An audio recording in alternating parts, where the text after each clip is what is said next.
हमारे साथ बातचीत करेंगे बीजेपी के राज्यसभा सांसद और राष्ट्रीय प्रवक्ता सुधांशु त्रिवेदी जी। सर, राहुल गांधी ने कल शक्ति को लेकर बयान दिया। उन्होंने कहा कि हमारी लड़ाई जो है, जो हिंदू धर्म में एक शक्ति शब्द है, उससे है। देखिए, समस्या क्या है कि राहुल गांधी को भारतीय संस्कृति और हिंदू धर्म की मूल समझ ही नहीं है। हिंदू धर्म में शक्ति शब्द का अर्थ जानते हैं क्या है?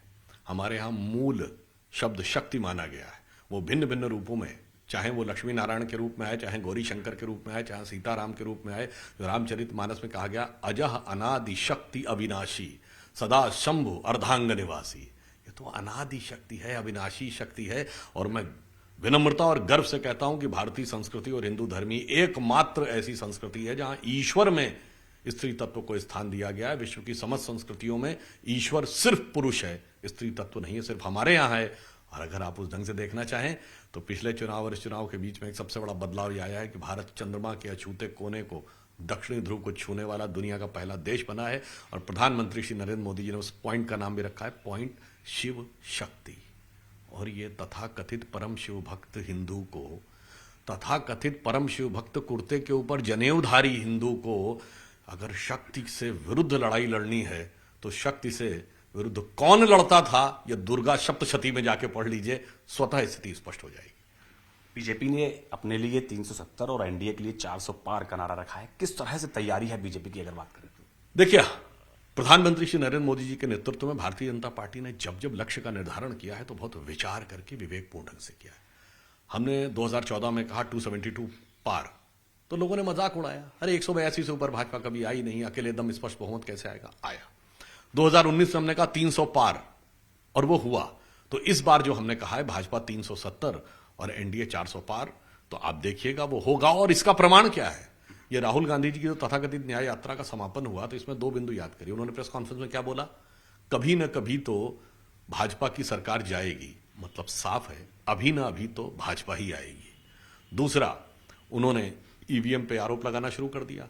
यह उनकी अवश्यंभावी हार की पूर्व पीठिका बना रहे। इसका मतलब उन्होंने अपनी तथाकथित न्याय यात्रा में निष्कर्ष साफ देख लिया कि आएगा तो मोदी ही, और यह तय है। इसलिए अभी से वो अपना बहाना, हार का बहाना खोजना शुरू कर दो।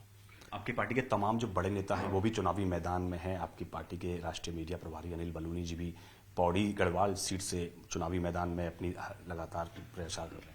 देखिए, मोदी जी के टीम के भिन्न भिन्न सिपाही एक अलग प्रतिबद्धता से काम करते हैं। अब मैं स्वयं प्रवक्ता हूं तो मैं मीडिया टीम के बारे में कह सकता हूं। देखिए, 2005 दिसंबर में जब राजनाथ सिंह जी पार्टी के अध्यक्ष बने, तब से मैं भारतीय जनता पार्टी का सेंट्रल मीडिया को बड़े अंदर से इन्वॉल्व हूं। मैं सूचना सलाहकार मुख्यमंत्री था, तब उस जमाने में 1998 में दीनानाथ मिश्रा जी हुआ करते थे। मैं तब से देख रहा हूं, और 2006 जनवरी से तो मैं अंदर तक इन्वॉल्व हूं। और मैं इसके आधार पर कह सकता हूं कि हमारे वर्तमान मीडिया के जो विभागाध्यक्ष हैं अनिल बलूनी जी, प्रचार से जुड़े हुए विभाग में पार्श्व में रहकर धरातल पर मजबूती के साथ पार्टी को मजबूती देने के लिए जो काम किया जा सकता है, ये एक अद्भुत उन्होंने उदाहरण दिया है, जो मैंने पिछले इतने लंबे समय में ऐसा कम देखा। सामान्यतः व्यक्ति आता है प्रचार में, वो प्रचार करने में ज्यादा आ जाता है, परंतु एक एक चीज माइन्यूट देखना कि प्रधानमंत्री जी का विषय, पार्टी का विषय, राष्ट्रीय अध्यक्ष जी का विषय, गृह मंत्री जी का विषय, अन्य अन्य विषयों को बहुत ये प्रेजवर्दी है। मगर इसलिए मैं कह सकता हूं कि टीम का हर व्यक्ति उस ढंग से काम करा। मगर एक चीज उनके साथ ये भी रहती, कभी कभी मैं कहता हूं, भाई रहते दिल्ली में हो, दिल क्यों पहाड़ में लगा रहता है? तो हर व्यक्ति का अपना एक दिली लगाव भी होता है, तो दिल चाहे जहां भी रहे। मगर उन्होंने मीडिया में जो काम किया, ये एक उदाहरण है कि मोदी जी की टीम के लोग जो भी दायित्व दिया जा रहा है वो किस ढंग से काम कर रहे हैं। तो अनिल बलूनी जी की जो प्रतिबद्धता और अनिल बलूनी जी को अपने को पीछे रख के मीडिया को मजबूत बनाने की जो गुणवत्ता है, वो निश्चित रूप से सराहनीय है। धन्यवाद हमसे बात करने के लिए। कैमरा पर्सन चंद्र नोटवाल के साथ पवन गौड़, नपकेट टीम, दिल्ली।